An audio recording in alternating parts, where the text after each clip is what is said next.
How do you get over the fear of starting your own business? I get asked variations of this question quite a bit. And it somewhat depends on how you're hardwired. And so some people are more motivated by the positive. Some people are more motivated by the negative. If somebody's asked me this question, the first thing I would want to know is, well, what's the consequence of not starting your own business?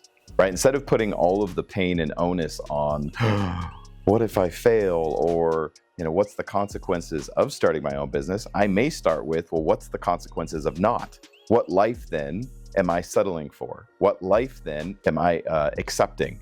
And if you're okay with that, then I might say, well, the risk to reward for you doesn't make sense because you're quite content with a different life. Now, most people get into business for a handful of reasons. They don't make great employees, and they don't like being somebody's employee, and they don't get along with bosses. That's one, and a lot of entrepreneurs fit in that category. They're pursuing something greater in terms of financial success, and we know statistically, hands down, you're going to have the upside of running your own business is dramatically better than being an employee, but that's not right for everybody. And the third is because you have a passion or a cause or a purpose that drives you, and you want to create in the world. And so if it's a risk to reward thing, and remember, successful people, they're always looking at things from an asymmetrical risk to reward standpoint. They're always trying to maximize reward and minimize risk. And so what I might do is look at that and go, well, what is the risk of me not doing this? And then the goal always is to minimize your downside risk while building your business. However, this has a lot to do with how you're hardwired. So the other side of that is if you're positively driven, you may want to get crystal freaking clear about what you want and imagine that world through the lens of your perfect business and your successful business. But absolute clarity is important here, where you literally can feel, see, and know the outcomes you are going for. And so clarity is power in this particular case. So you could use a negative driver. Well, what's the consequences of me not starting my own business? What's going to change, right? Fundamentally, nothing changes unless we change. Or you may look at the positive side of this and all the positive things that come from starting your own business. But let's be clear, business is hard. It's not easy. And anybody who tells you it is selling you something, right? Entrepreneurship is just a fancy word for personal development. It's a much harder path. As a whole, you don't get to take the entrepreneur cap off, right? It's a lifestyle. It's not a 9-to-5 job.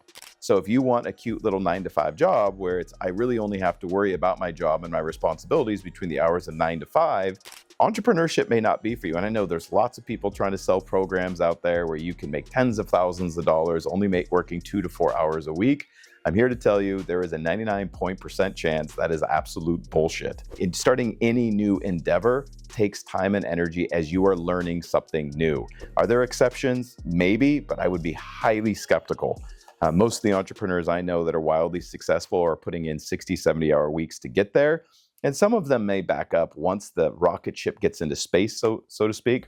Using the analogy, launching a business is a lot like launching a rocket ship. Most of the energy is spent that first 10 to 15 seconds or 60 seconds getting out of the atmosphere is where most of the energy consumption is. Launching a business is very much like that. It's very, very energy intensive for most people, and you have to be able to put all in and make sure that you're going all the way with what you're doing. Once the business is up and running, however, it can get a lot easier as long as you built the business so that you don't have to run it. And a lot of entrepreneurs don't run a business, they have a business that runs them. That is not the same thing. But there is risk in running a business. There's also risk in being an employee. And sometimes that gets downplayed. I think there's a lot of really good reasons why there are more and more entrepreneurs cropping up every day in the United States. I read a stat, I don't have where I found it recently, but I read a stat that the last couple of years have seen the biggest growth of small business in a few decades. And I think a lot of people are going, well, there's got to be a better way. The problem with running your own business, though, is you got to be cool getting paid on your performance. Man, every time I say that, that is so offensive to some people, and it cracks me up. What?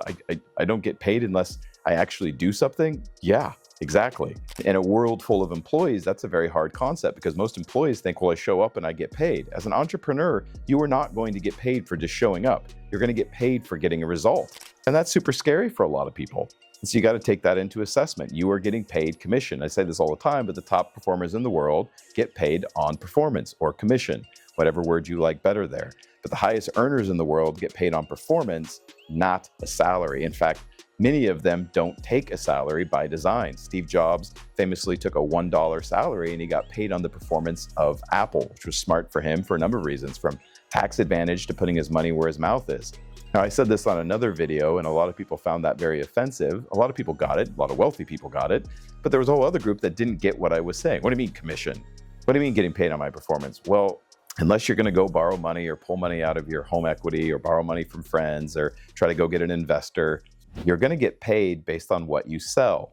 And that's going to be based on your performance, which is commission. So you got to be okay with that. So figure out whether you're negatively motivated or positively motivated, and then frame it out that way. And then also look to set up maximum reward with minimum risk. You're always looking to mitigate your downside risk, but you're not going to be able to eliminate all of it. That is business, and business is not easy. If you enjoyed this video on wealth and would like to get more content like it, check it out. Here's my playlist.